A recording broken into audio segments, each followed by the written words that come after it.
Bonjour à tous, je vais vous parler du nouveau coronavirus SARS-CoV-2 et ce qu'il faut savoir aujourd'hui.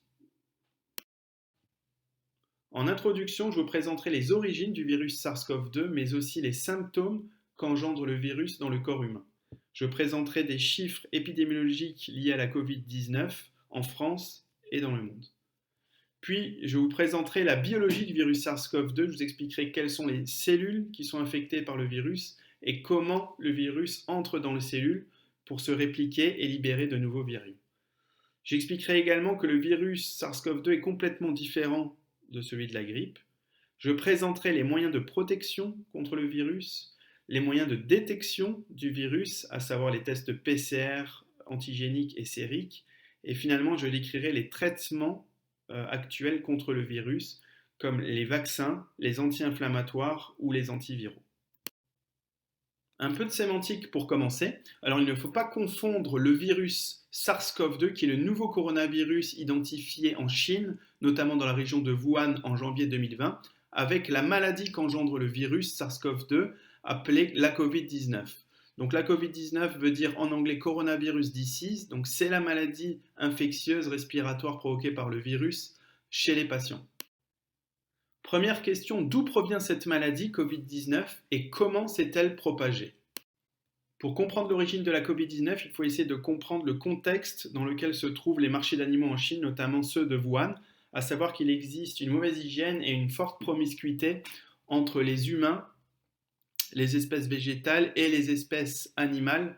Notamment, il existe beaucoup d'animaux vivants, comme les pangolins, les chauves-souris, des mammifères comme les civettes ou des reptiles, qui sont des potentiels réservoirs de virus. Et le fait d'avoir une forte promiscuité fait que les animaux peuvent se transmettre entre eux les virus, mais aussi transmettre les virus à l'homme. C'est ce qui s'est passé pour le SARS-CoV-2. Et donc le fait qu'un animal transmette à l'homme une maladie est appelé zoonose. Mais comment la Covid-19 s'est propagée dans le monde à partir du marché de Wuhan? Afin de comprendre comment le virus SARS-CoV-2 et la Covid-19 se sont propagés dans le monde, un journal suisse a parlé de la notion de superdiffuseur, c'est-à-dire la capacité d'un individu infecté par le SARS-CoV-2 à transmettre le virus à un grand nombre de personnes en un minimum de temps et à différents endroits en Europe, mais aussi dans le monde. Le journal prend l'exemple d'un travailleur britannique qui est parti pour une conférence à Singapour où il a malheureusement été contaminé. Puis ce Britannique contaminé est rentré en France pour passer des vacances de sport d'hiver dans un chalet au contact d'autres Européens. Le problème est que ce Britannique contaminé est rentré par la suite en Grande-Bretagne et a contaminé à son insu d'autres Britanniques. Et en parallèle, les autres Européens présents dans le chalet lors des vacances de sport d'hiver au contact du Britannique contaminé sont rentrés dans leurs pays respectifs, à savoir l'Espagne et la France, pour créer d'autres foyers de contamination. Aussi, au début de l'année 2020, l'absence d'interdiction de voyager par avion a permis et a facilité la diffusion du virus entre les territoires. Pour continuer, quelques chiffres épidémiologiques. En ce début d'année 2021, la France compte déjà plus de 2,6 millions de personnes infectées par le SARS-CoV-2, avec 65 000 décès et 196 000 guérisons. À l'échelle du monde, on peut voir que ce nombre est beaucoup plus important, avec 85,7 millions de personnes contaminées par le virus, 1,86 million de morts et 48,2 millions de guérisons. On peut voir par ces chiffres que le nombre de guérisons correspond à peu près à la moitié des personnes infectées par le virus. Cette carte nous montre que la pandémie n'est pas seulement restreinte à un ou deux pays, mais que les foyers de contamination touchent l'ensemble des pays de la planète en ce début d'année 2021, à savoir que les États-Unis, l'Inde, le Brésil, la Russie, le Royaume-Uni et la France sont les pays les plus touchés, les plus contaminés par le virus SARS-CoV-2, et qu'au niveau mortalité, eh bien, ce sont les pays à grande superficie, tout d'abord, comme les États-Unis, le Brésil, l'Inde, le Mexique, mais aussi l'Italie, le Royaume-Uni et la France qui sont les plus touchés par la mortalité liée au SARS-CoV-2. Concernant les chiffres épidémiologiques français, on peut constater qu'en ce début d'année 2021, il y a plus de 24 000 personnes hospitalisées liées à la Covid-19 en France, avec 1 258 personnes hospitalisées supplémentaires en 24 heures et 196 000 guérisons, où les gens ont pu guérir à l'hôpital de la Covid-19 et rentrer chez elles. Concernant les patients en réanimation, on déplore plus de 2600 cas, avec 245 nouveaux patients en 24 heures en réanimation, et un nombre de décès qui atteint les 45 635 patients en France depuis le début de l'épidémie. Concernant les données EHPAD, on observe qu'il y a eu 145 000 personnes contaminées en EHPAD avec 19 780 décès. Comme vous pouvez le voir sur cette carte de France qui représente la répartition des hospitalisations, on peut voir qu'il y a 3 grandes régions qui ont été vraiment impactées par le virus, à savoir l'Île-de-France, la région Grand Est et la région Rhône-Alpes. Sur ce graphe, vous pouvez voir également très clairement la propagation du virus en France au cours de l'année 2020, qui est caractérisée par une augmentation des nouvelles hospitalisations et des décès, notamment au printemps 2020, mais aussi à l'automne 2020, où vous pouvez voir le même phénomène apparaître, une recrudescence des hospitalisations et des décès. Vous pouvez voir ici l'évolution du nombre de décès à l'hôpital durant la période 2020, avec 2 grands pics de décès, l'un au printemps 2020 et l'autre à l'automne 2020. Mais ce qui est intéressant à observer va être les nouvelles hospitalisations pour Covid-19 par région, avec lors du premier pic de virus une forte hausse des hospitalisations dans les régions Grand Est et Île-de-France, alors que pour le second pic de virus, vous allez avoir une augmentation des hospitalisations plus dans les régions Auvergne-Rhône-Alpes et les régions Provence-Alpes-Côte d'Azur. Qui est concerné par la Covid-19 en France? Alors de manière générale, il y a autant d'hommes et de femmes touchés par la Covid-19 en France. Concernant les hospitalisations, la tranche d'âge la plus touchée est celle des plus de 75 ans, puisqu'il y a 62% de personnes hospitalisées. Les plus jeunes sont épargnés, mais peuvent quand même contracter le virus et aller à l'hôpital ou en réanimation. Mais les personnes âgées restent les plus touchées par le Covid-19. Concernant la mortalité, la donnée intéressante montre qu'il y a beaucoup plus d'hommes qui décèdent de la Covid-19 en France que de femmes, puisqu'on est à des taux de 58,9% contre 41,1%. Et les tranches d'âge les plus touchées sont toujours les personnes les plus âgées, au-dessus de 75 ans. Maintenant, quels sont les symptômes de la maladie Covid-19 et quelles populations sont concernées? Les personnes qui ont été infectées par le SARS-CoV-2 après une période d'incubation de 2 à 14 jours vont développer des signes cliniques. Les signes cliniques les plus communs et les plus bénins vont être de la fièvre, une douleur musculaire, une fatigue, des maux de tête, une toux sèche, des difficultés respiratoires, une perte de goût ou d'odorat. Mais pour une minorité de personnes, l'infection au SARS-CoV-2 va provoquer des complications très graves comme le syndrome de détresse respiratoire aiguë, des troubles cardiaques, un trouble de la coagulation, un choc septique, un syndrome de Guillain-Barré et des troubles digestifs. Pour les enfants également qui possèdent le syndrome inflammatoire multisystémique, l'infection au SARS-CoV-2 risque d'engendrer une maladie très grave. Concernant les symptômes de la maladie Covid-19, une étude chinoise a montré que sur 44 000 personnes infectées par le SARS-CoV-2, 80% présentaient des formes asymptomatiques de la maladie, 15% des formes sévères nécessitant une hospitalisation, 3% seulement des personnes nécessitaient un passage en réanimation et 2% de personnes décédées. De manière générale, la grande majorité des 30-79 ans présentaient également un état clinique peu sévère. Quelle est la cause maintenant de cette maladie Covid-19? Le SARS-CoV-2 responsable de la Covid-19 est un virus qui appartient à la famille des coronavirus. Il y a déjà 6 espèces de coronavirus connues chez l'homme, à savoir le coronavirus de 2003 responsable du SRAS, du syndrome aigu respiratoire sévère, et le virus notamment de 2012 qui a infecté le Middle East, c'est pour ça qu'on appelle MERS-CoV, ce virus, ce coronavirus de 2012, et qui a fait des dégâts en Arabie Saoudite. Récemment, le virus SARS-CoV-2 est apparu en janvier 2020 et partage 80% d'identité génétique avec le SARS, le coronavirus de 2003. Ce virus SARS-CoV-2 partage également 96% d'identité avec un virus de chauve-souris.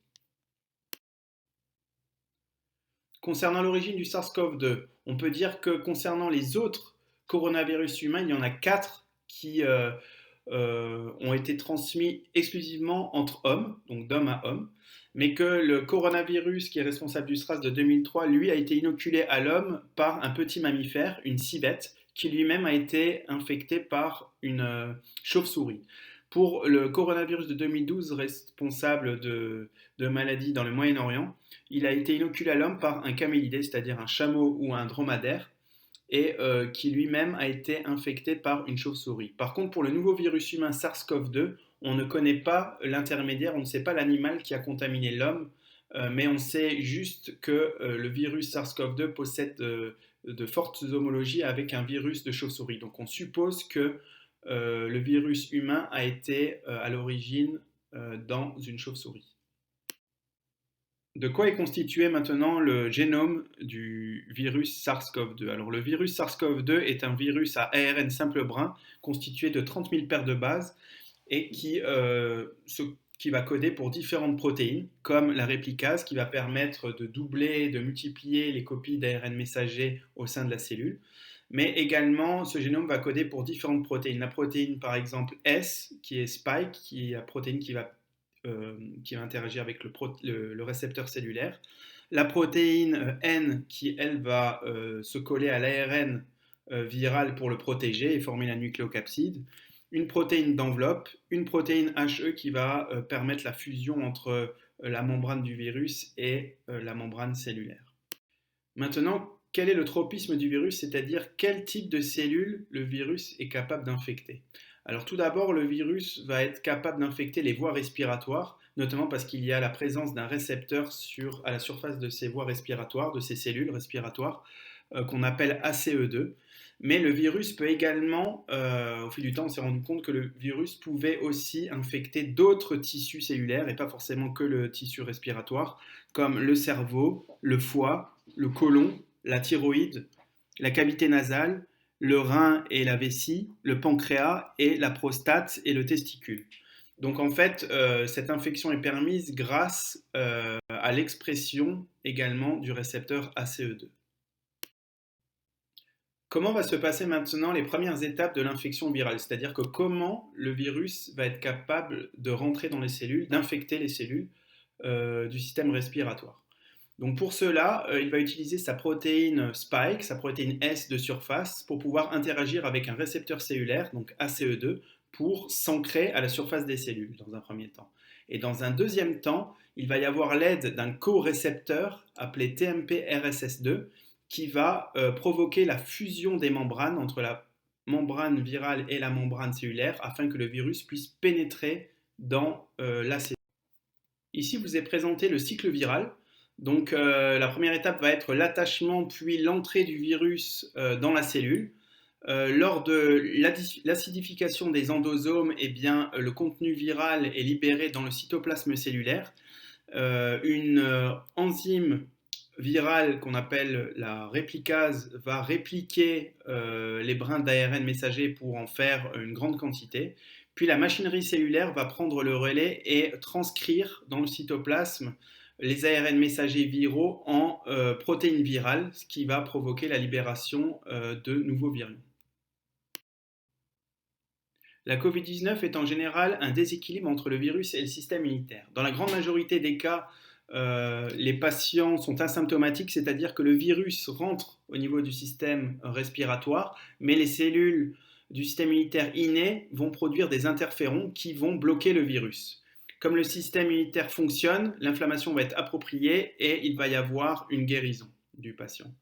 Par contre, dans le cas d'infections sévères, à très sévères chez les patients, cela peut s'expliquer par le fait que les interférons ne sont pas produits en quantité suffisante à cause d'un défaut du système immunitaire inné, ce qui va faire que le virus va persévérer et cela va engendrer en fait une inflammation exagérée appelée aura cytokinique qui va s'emballer dans l'organisme et provoquer des inflammations locales dans différents organes et induire un mauvais fonctionnement des organes.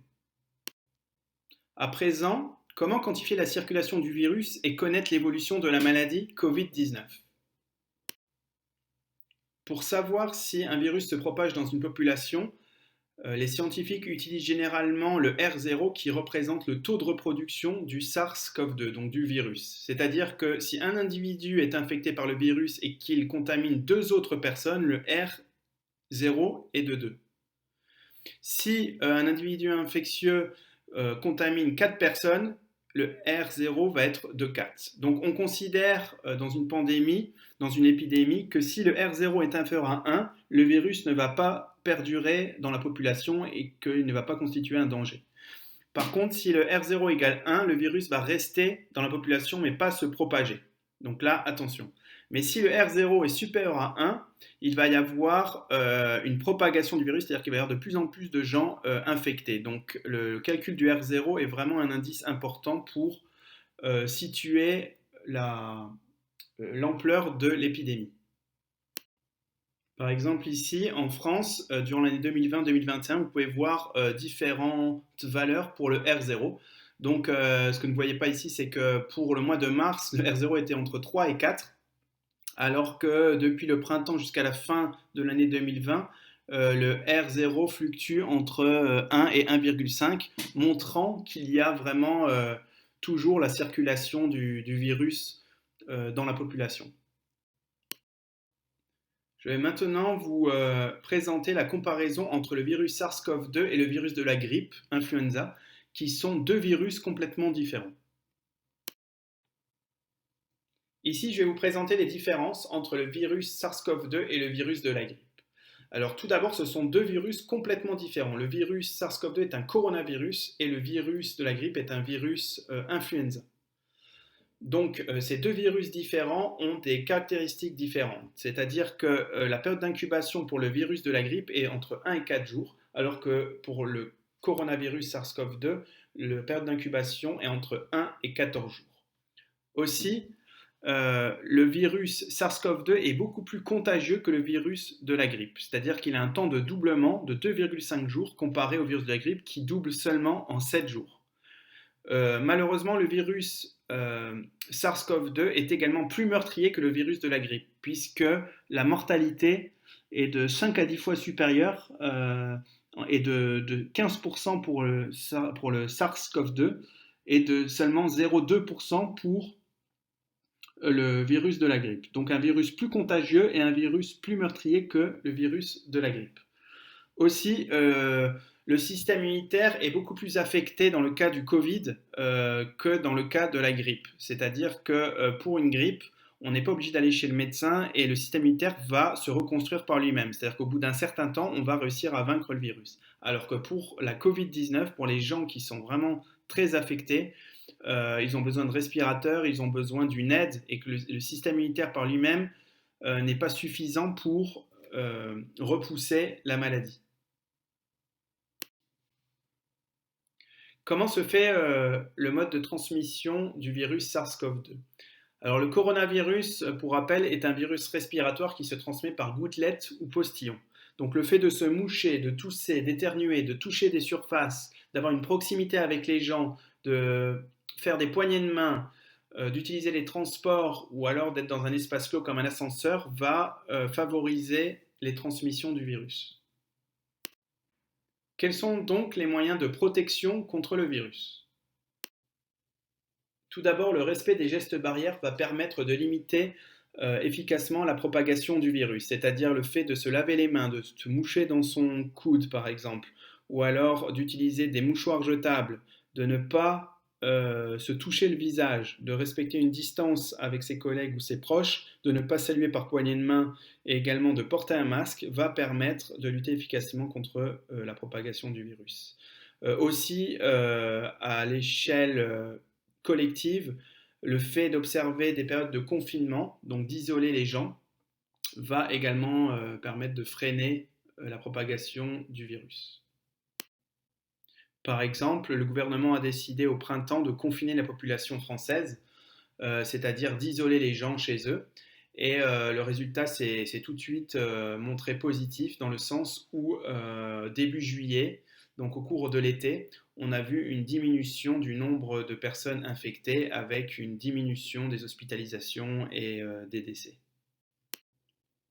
Une autre stratégie pour essayer de bloquer la propagation du virus a été un temps de penser à l'immunité collective, c'est-à-dire cette stratégie est basée sur le fait de laisser proliférer le virus au sein d'une population non immunisée afin que chaque personne ou un maximum de personnes produisent des anticorps à long terme contre le virus, qui fait que lorsqu'il y aura de nouvelles personnes infectées dans cette population qui va être immunisée, eh ben, le virus ne va pas pouvoir se propager. Mais le risque de laisser le virus tout d'abord infecter les gens va être de potentiellement tuer ces gens. Donc la mortalité associée à cette stratégie va être trop importante pour pouvoir appliquer l'immunité collective à la population. Une triade a été proposée pour enrayer la pandémie, c'est-à-dire qu'il faut identifier les personnes positives au virus SARS-CoV-2, puis les isoler pour protéger la population et traiter ces personnes infectées efficacement. Donc une application tous anti-Covid est toujours d'actualité pour essayer d'appliquer la triade et de protéger la population des personnes infectées par le SARS-CoV-2. Mais comment maintenant identifier le virus SARS-CoV-2? Alors, il existe trois types de tests. Donc, grâce à des tests, on peut identifier la présence du virus. Tout d'abord, des tests PCR ou RT-PCR et des tests antigéniques. Donc, deux types de tests qui vont permettre de détecter la présence du génome viral à un instant T. Donc, pour répondre à la question, suis-je infecté? Mais il y a également un autre type de test appelé test sérologique qui permet de détecter la présence d'anticorps dans le sang lié à une rencontre avec le virus. Donc la question de ce test sérologique va être: ai-je été un jour en contact avec le virus? Un premier test que je vais vous présenter est le test PCR, qui permet de détecter la présence de génome viral via des séquences spécifiques du virus. Donc comment le test se passe? Il va y avoir un prélèvement des cellules infectées par le virus chez le patient via un écouvillon au niveau du nez, de l'aire de la gorge ou alors dans les crachats. Et l'analyse du test va se faire en 3 heures. Le test est extrêmement sensible, c'est-à-dire qu'il peut détecter à partir de 500 copies de virus par ml. Et l'interprétation est liée au nombre de cycles qui permet l'amplification du génome viral. À savoir, si le CT, donc, qui veut dire le cycle threshold, si le seuil pour détecter le nombre de cycles pour détecter le génome viral est faible, ça voudrait dire qu'il a suffi de quelques cycles d'amplification pour détecter le génome viral, ce qui veut dire que l'échantillon est positif. Si au contraire le CT est supérieur à 40 cycles, c'est-à-dire qu'il aura fallu beaucoup de cycles afin de détecter le génome viral, ce qui montre que l'échantillon est négatif. Mais si le CT est entre 37 et 40 en général, on ne peut pas conclure, donc il va falloir refaire le test. Ici sur ce schéma, vous pouvez voir les différentes étapes de la procédure, à savoir le prélèvement des cellules infectées, puis en laboratoire ou alors via un test, l'extraction de l'ARN, et ensuite une reverse transcription qui va passer de l'ARN viral à l'ADN viral, et on va essayer d'amplifier via des cycles d'amplification le génome viral par ordinateur pour avoir des courbes caractéristiques d'amplification. Voilà juste un exemple, une illustration d'un test PCR. Alors vous pouvez voir ici le nombre de cycles et l'intensité de fluorescence en ordonnée. Donc ici, pour un échantillon positif, il a fallu par exemple pas beaucoup de cycles pour d'un coup détecter la présence du génome viral. Alors que pour un échantillon négatif, eh bien, il va falloir beaucoup plus de cycles pour détecter quelque chose qui n'est pas forcément toujours lié au génome viral, mais qui est plus de la spécificité. Donc on peut être sûr que pour le cas B, l'échantillon est négatif. Je vais vous présenter maintenant un deuxième test capable d'identifier la présence du virus qui s'appelle le test antigénique. C'est un test capable de détecter les antigènes précisément du virus SARS-CoV-2. Ce test s'effectue au niveau du nez, de l'arrière de la gorge ou dans des crachats. C'est un test basé sur une immunochromatographie. Le test est rapide, environ 10 minutes. Il a une spécificité de 98% et une sensibilité bien sûr inférieure à celle des tests PCR. Donc pour principe, l'échantillon analysé qui contient la protéine virale va être déposé sur une lame et par chromatographie, l'échantillon va avancer au niveau d'un anticorps primaire marqué à l'heure colloïdale. Il va y avoir alors formation d'un complexe Puis la protéine virale complexée à l'anticorps primaire va rencontrer une deuxième ligne au niveau de la ligne test, un deuxième anticorps primaire capable de reconnaître également la protéine virale. S'ensuit un super complexe et vous allez avoir aussi une deuxième bande qui correspond à la présence d'anticorps secondaires qui vont détecter la migration de l'anticorps primaire marqué alors colloïdal. Concernant l'interprétation des résultats, le test s'avère positif si la ligne T et la ligne C sont allumées. Le test est négatif si la ligne contrôle uniquement apparaît. Et le test est invalide si la ligne contrôle n'apparaît pas. Le troisième test que je vous présentais est un test sérologique. Il a pour objectif de rechercher dans le sang les anticorps IgG-IgM produits par le système immunitaire contre le virus. Le prélèvement est bien sûr sanguin, avec l'utilisation de sang total, de sérum ou de plasma. Il est basé sur un immunomarquage sur membrane. C'est un test rapide qui a également des résultats en 10 minutes, une spécificité de 90% et une sensibilité moyenne. Donc ici, ce test est basé sur la présence ou non d'anticorps contre le virus IgG ou IgM dans le sang. Donc juste pour vous illustrer ce schéma, pour vous indiquer que lors de la période d'incubation, la charge virale est importante, mais il n'y a pas de production d'anticorps. Il va falloir attendre une dizaine de jours après l'infection virale pour voir finalement apparaître les premiers anticorps contre le virus, c'est-à-dire des IgM qui ne perdurent pas dans le temps, mais également des IgG qui apparaissent secondairement aux IgM et qui perdurent dans le temps. Donc ces IgG sont bien sûr beaucoup plus faciles à repérer dans le sang que les IgM. Et lors d'une seconde réinfection, par exemple, par le même virus, vous allez avoir les IgM qui vont apparaître, bien sûr, tout de suite après l'infection virale, et vous allez ensuite avoir dans un second temps les IgG qui vont avoir une concentration beaucoup plus forte. Concernant l'interprétation des tests sérologiques, lorsque vous voyez que les tests donnent des bandes systématiques IgM plus ou moins IgG, cela signifie que le patient a été confronté très récemment au virus SARS-CoV-2. Alors que si vous voyez un test présentant uniquement une bande IgG, cela signifie que le patient a été exposé beaucoup plus antérieurement au virus SARS-CoV-2 et que l'infection est plus lointaine que lors du premier cas. Mais ces tests de détection sont-ils fiables? Quels sont les risques de faux positifs, de faux négatifs, mais aussi des problèmes de sensibilité?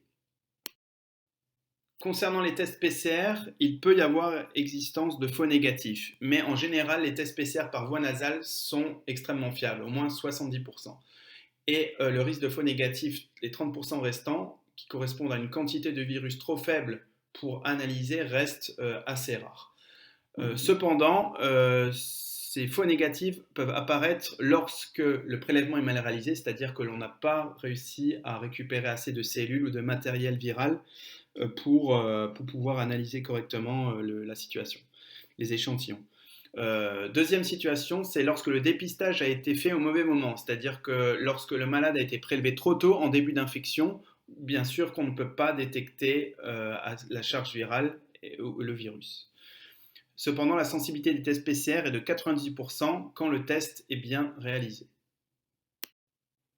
Ce schéma montre uniquement le fait que lorsque vous êtes infecté par le virus, immédiatement après, durant quelques jours, vous ne pouvez pas encore détecter la charge virale. Donc si la PCR a été faite dans la partie où il est marqué pas de détection, vous pensez être négatif et donc ne pas être infecté par le virus, alors que quelques semaines après ou quelques jours après, vous allez ressentir les symptômes et devenir positif, parce que la charge virale aura augmenté dans ce laps de temps.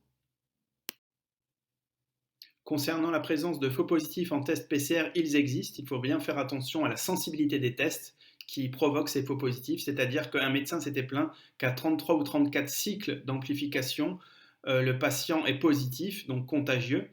Alors que lorsqu'un autre patient a 36 ou 37 cycles d'amplification, eh bien, il est considéré comme négatif. Donc, il n'y a pas vraiment de grosse différence entre 34 cycles et 36 cycles, ce qui va faire que le CT a intérêt à être bien fixé pour ne pas provoquer de, de confusion. Donc, c'est pourquoi les fournisseurs des tests doivent ajuster le seuil de cycle pour décider qu'un patient est infecté ou non. Par exemple, sur ce graphe, vous pouvez voir que si un fabricant fixe le CT à 40, par exemple, eh bien même les échantillons négatifs vont à un moment donné passer au-dessus du cycle, donc du threshold, et vont devenir positifs, ce qui pose un problème. Donc il faut toujours vraiment faire attention au CT. Concernant les tests antigéniques, maintenant, il existe également des faux négatifs, puisque ces tests sont moins sensibles qu'un test PCR, ils détectent moins bien la présence du virus. Cependant, ces tests gardent une excellente spécificité quand même. Concernant les faux négatifs pour les tests sérologiques, il y a bien présence de faux négatifs pour ces tests sérologiques. Ces tests sont moins sensibles puisqu'ils sont réalisés dans le sang total, puisque le sang total contient énormément de molécules différentes. Cela diminue la sensibilité du test. Aussi, les tests sérologiques ne permettent pas de savoir si une personne est contagieuse ou pas. Cependant, les tests sérologiques gardent une bonne spécificité. Et les tests sérologiques ne sont pas également recommandés dans le cadre de diagnostic précoce de l'infection au SARS-CoV-2 lors de la première semaine, puisque lors de l'infection, le système immunitaire n'a pas eu le temps encore de développer les anticorps. Cependant, ce que l'on peut garder en mémoire est que les tests sérologiques antigéniques et PCR sont complémentaires.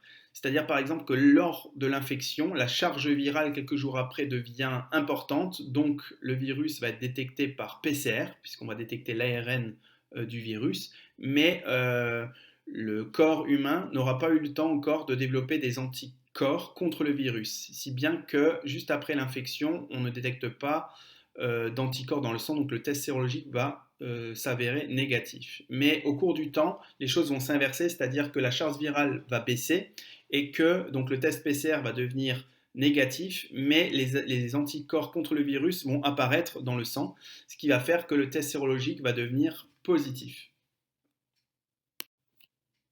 Donc un conseil pour éviter la présence de faux positifs ou de faux négatifs, notamment dans les tests de détection. Il faut absolument utiliser des tests homologués, notamment au niveau des PCR aussi, pour que les CT soient bien fixés. Il faut bien utiliser des tests homologués par des centres référents comme le CNR et pas utiliser des tests venant de fabricants douteux. Finalement, dans une dernière partie, je vais m'intéresser un peu à la description des traitements. Donc, quels sont les traitements actuels contre le virus SARS-CoV-2 ? Alors tout d'abord, il existe différents traitements contre le SARS-CoV-2, à savoir les antiviraux, les immunomodulateurs, l'immunité passive et les vaccins. Alors, des traitements antiviraux ont été développés pour essayer de bloquer tout d'abord l'entrée du virus dans la cellule, c'est-à-dire que des molécules ont essayé de bloquer l'interaction entre le virus, la partie S du virus, et le récepteur cellulaire afin d'éviter l'entrée du virus dans la cellule, mais également d'autres molécules ont été développées pour bloquer la réplication du virus une fois que le virus est rentré dans la cellule, afin que l'ARN messager du virus ne se propage pas. Concernant les résultats en essais cliniques, eh bien, l'hydroxychloroquine, donc toutes les molécules qui ont été capables de bloquer l'entrée du virus dans la cellule, n'ont pas marché sur des patients hospitalisés. Donc les traitements antiviraux à l'heure actuelle n'ont pas vraiment été la meilleure stratégie pour combattre l'infection virale. Une deuxième stratégie utilisée pour combattre le virus a été d'utiliser des immunomodulateurs, c'est-à-dire de ne pas s'occuper du virus proprement dit, mais plutôt d'éviter l'inflammation, de limiter l'inflammation, c'est-à-dire que des molécules vont essayer de limiter l'IL6, de bloquer l'IL6 ou de bloquer l'interaction de l'IL6 avec les récepteurs IL6 qui sont responsables de la propagation de l'inflammation dans le corps. Et donc, le fait de limiter l'inflammation va provoquer déjà la diminution de leur agito clinique et réduire les effets secondaires chez les patients infectés. Là encore, des essais cliniques ont également été réalisés basés sur les immunomodulateurs et une conclusion a été que finalement il y a eu un effet positif parce que certains immunomodulateurs ont amélioré la prise en charge de certains patients Covid-19, par exemple, ou alors en limitant l'inflammation pulmonaire, ce qui a permis aux patients de se sentir mieux, de mieux respirer. Donc il y a vraiment eu un effet bénéfique quand même de ces immunomodulateurs, sans pour autant bloquer la diffusion du virus dans le corps. Une autre stratégie consiste à utiliser l'immunité passive, c'est-à-dire à transfuser du plasma de patients guéris du virus SARS-CoV-2 et contenant des anticorps dirigés contre le virus à des patients souffrant du Covid-19. Donc ceci permettrait notamment, il a été démontré aux États-Unis que ce plasma médicament permettrait de diminuer la charge virale et d'améliorer l'oxygénation de patients. Et en France, un essai clinique est même en cours actuellement. Concernant les vaccins ARN messagers ont été les plus prometteurs puisque deux sociétés, Moderna et Pfizer-BioNTech, ont présenté un vaccin efficace à plus de 90%. Ces vaccins ARN messagers ont été efficaces en phase 3 et ont été approuvés par la FDA fin 2020 aux États-Unis. La stratégie de vaccination des laboratoires Moderna et Pfizer se base donc sur un ARN messager qui va être synthétisé en laboratoire. Cet ARN messager qui va coder pour la protéine S du virus va être introduit dans un liposome, une nanoparticule qui va être inoculée ensuite aux cellules du patient. Les patients vaccinés vont, au niveau de leurs cellules, transformer l'ARN messager en protéines et exprimer à la surface de leurs cellules la protéine virale S. À partir de ce moment, le système immunitaire va être boosté, c'est-à-dire que les lymphocytes B et les lymphocytes T vont rentrer en action pour pouvoir produire des anticorps contre le virus, mais également neutraliser le virus lors d'une prochaine intrusion. La caractéristique du vaccin Pfizer est qu'il doit être conservé à très basse température, notamment moins 80, pour éviter la dégradation des nanoparticules et des ARN messagers, l'ARN messager étant très instable. En dehors des vaccins ARN messagers, il existe d'autres vaccins qui ont été développés par d'autres compagnies, à savoir des virus inactivés développés par l'entreprise Sinovac, mais également des virus vivants atténués, des protéines recombinantes, qui sont la stratégie du vaccin de Novavax et de Sanofi GSK, des vecteurs viraux développés par AstraZeneca, Oxford, et des vaccins à ADN.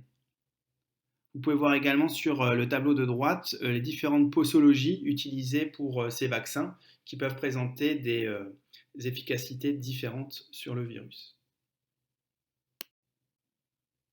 Vous pouvez voir ici la course aux vaccins. Donc, dans ce tableau sont représentés les principaux vaccins développés en phase 1, phase 2 et phase 3. Et en haut du tableau, vous retrouvez les vaccins à ARN messager, mais aussi le vaccin viral à vecteur viral d'Oxford AstraZeneca, qui ont permis d'obtenir une grande efficacité et une grande sécurité à grande échelle.